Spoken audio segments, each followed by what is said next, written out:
के पंचम स्वरूप स्कंद माता की पूजा का जो है बहुत बड़ा महत्व है। माँ की कृपा से मूढ़ व्यक्ति जो है वो भी माँ की कृपा से ज्ञानी हो जाता है।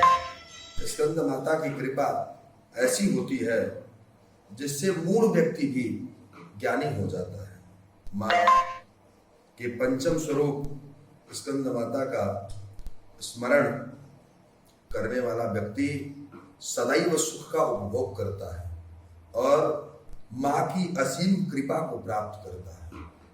मैं पंडित उदय नारायण उपाध्याय नारायण जी आपके सामने प्रस्तुत हूँ। कहते हैं मूढ़ भी ज्ञानी हो जाए स्कंद माता की कृपा से, इसमें रत्ती मात्र का संदेह नहीं करना चाहिए।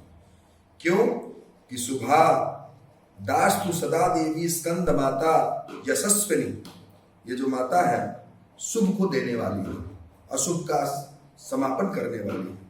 यहाँ एक जो है श्लोक आता है, जिस श्लोक का संस्मरण जो है समस्त व्यक्ति समस्त मनुष्य को करना चाहिए। कहते हैं कि सिंहासनागता देवी सिंहासनागता नित्यम पद्मा स्त्रित द्वया शुभास्तु सदा देवी स्कंद माता यशस्विनी।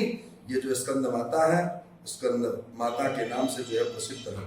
कहते हैं कि पहाड़ों में रह करके सांसारिक जीवन का उपभोग करना जो है, जीवों का नव चेतना प्रदान कराना, जीवों का उपभोग करना स्कंद माता का जो है स्वरूप है। स्कंद मतलब होता है कार्तिकेय की माँ। ये जो स्कंद है ये कार्तिकेय की माँ है। स्कंद माता का स्वरूप ही होता है कार्तिकेय। कार्तिकेय को अपने गोद में बैठाए हुए स्कंद माता का जो यह स्वरूप है अति सौम्य और जो है बहुत जो है मोहक है।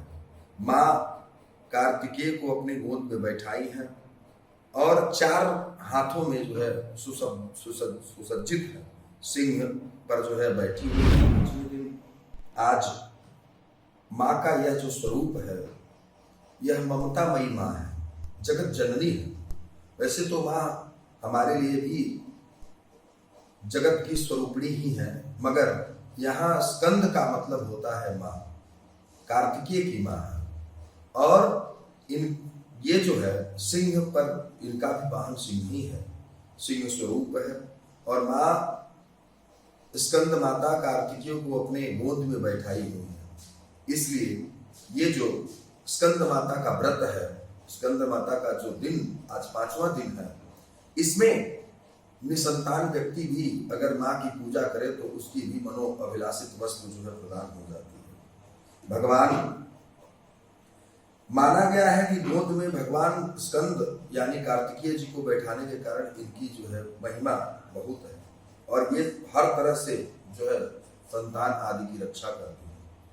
नवरात्रि में स्कंद माता की गोद में जो शोभायमान है, शोभा को बढ़ा रहे हैं।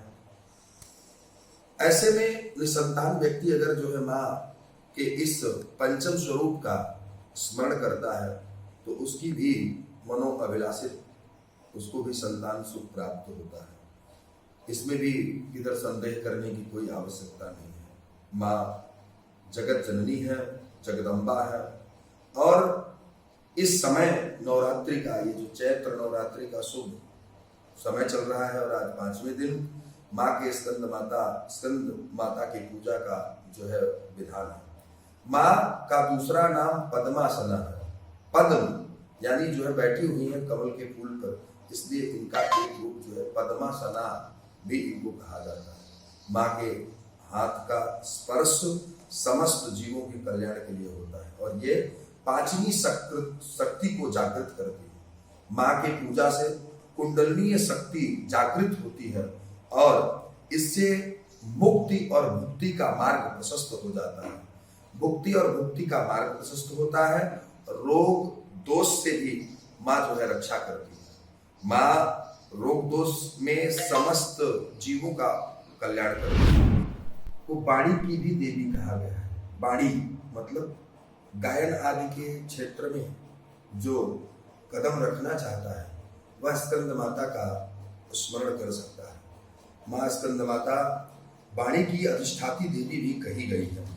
नवरात्र में विशेष तौर पर स्कंद माता के समस्त, जिन्हें गले में किसी प्रकार का रोग हो, दोष हो या तकलीफ हो, वाणी दोष हो, उन्हें गंगा जी से गंगा जल ले आकर के शुद्ध रूप से, जिनको वाणी, जिनका जो है गले में किसी प्रकार का जो है रोग दोष हो, आवाज जो है बहुत अच्छी न निकलती हो, बोलने में तकलीफ हो, ऐसे व्यक्ति घर से गंगा जी तक जावे, वहां से माँ गंगा जी का जल एक किसी पात्र आदि में लेकर जो है हमें उसमें गंगा जल में 5 लवंग मिलाकर स्कंद माता का आचमन, स्कंद माता को आचमन कराना चाहिए। 5 लवंग मिला दे और माँ का स्मरण करते हुए उस से आचमन करना, प्रतिदिन आचमन करते रहें। शीघ्रातिशीघ्र जो है लाभ होगा और वाणी में प्रखर निखारता जो है आ जाएगी। माँ स्कंद माता को पीला वस्त्र बहुत प्रिय है और माँ का स्वरूप जो है नील वर्ण का, नीला है। तो भोग के रूप में माँ को क्या चढ़ावे, किस प्रकार माँ की पूजा करें, सर्वप्रथम हमको जो है नीले आसन पर या कूस के आसन पर, कूसा का आसन जो है शुद्ध होता है, कूस का आसन हो या ऊन का आसन हो, ऐसे आसन पर हमको बैठ जाना चाहिए।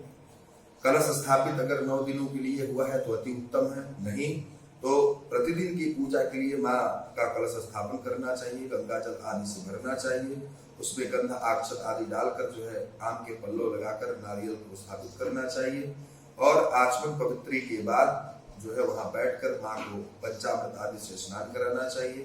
पंचामृत स्नान कराने के बाद माँ को शुद्ध स्नान करा के शुभ वस्त्र आदि का जो है दान करना, नीले वस्त्र को दान करना चाहिए।